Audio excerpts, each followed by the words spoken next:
Olá, turma do 7º ano, aqui é a tia Lívia mais uma vez com vocês.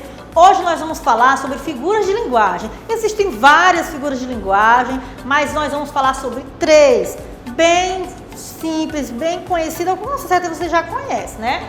Primeiro, personificação, que também é chamado de prosopopeia, certo? É uma figura de linguagem utilizada aí para atribuir características que são tipicamente humanas, né, de ações humanas a seres inanimados ou irracionais. No 6º ano, nós estávamos vendo aí o livro paradidático, O Vendedor de Sustos, que é bem interessante. Se você também tiver a oportunidade de ler esse livro, é muito interessante. Vai falar muito aí dessa figura aqui de linguagem, da personificação, porque nesse livro fala de sofá que fala, espelho que fala. Então são objetos da casa, e todos os objetos têm assim, vamos dizer assim, tem características que são tipicamente humanas, porém são atribuídas a esses objetos. Então esse livro, O Vendedor de Sustos, é um livro bem interessante, que aí é recheado aí de personificação.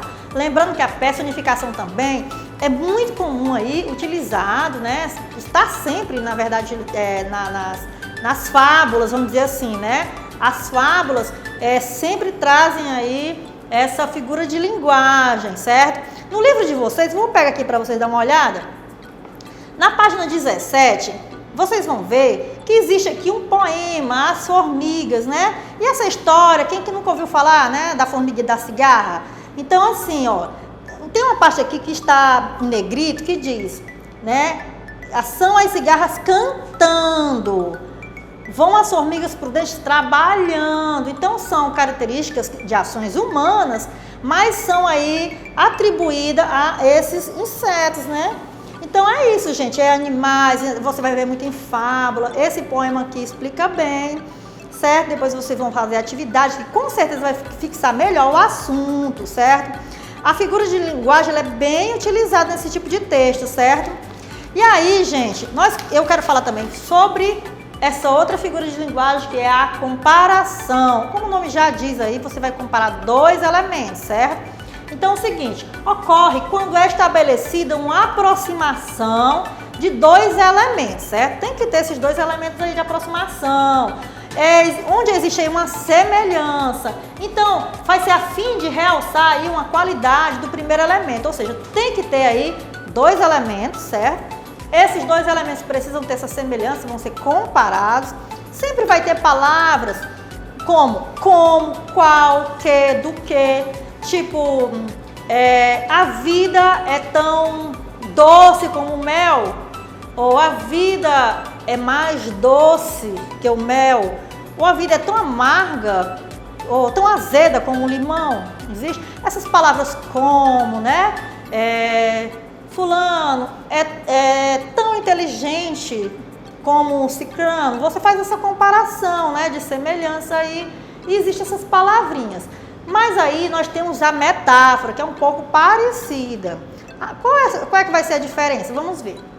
A metáfora, como é que ela ocorre, certo? Quando há uso de uma palavra no sentido figurado. Quando essa palavra está nesse sentido figurado, então essa aí caracteriza-se a metáfora, certo?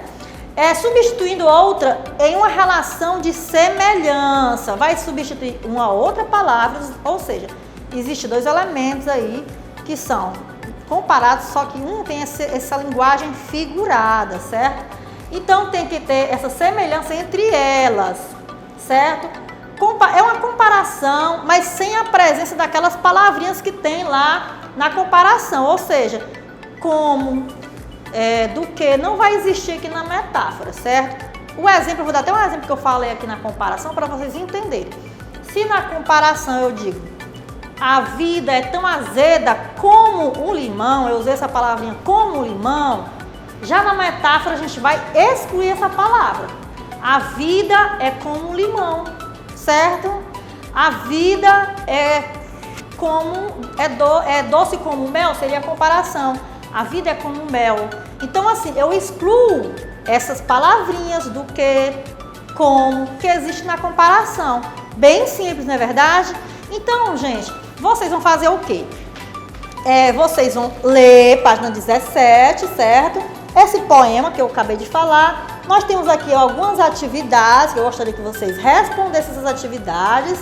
E aí vocês vão continuar lendo aqui. É outro poema, A Menina Azul, bem interessante, que tem aí essas figuras de linguagem, comparação e também metáfora. E vocês vão responder as atividades da página 18, da página 19 e também da página 20. Aí vocês vão fazer essas atividades e vocês mandem para o meu e-mail que vai ficar aí embaixo, tá bom? É vanderlealivia@gmail.com ou no meu zap, tá bom? Espero que vocês tenham gostado da aula.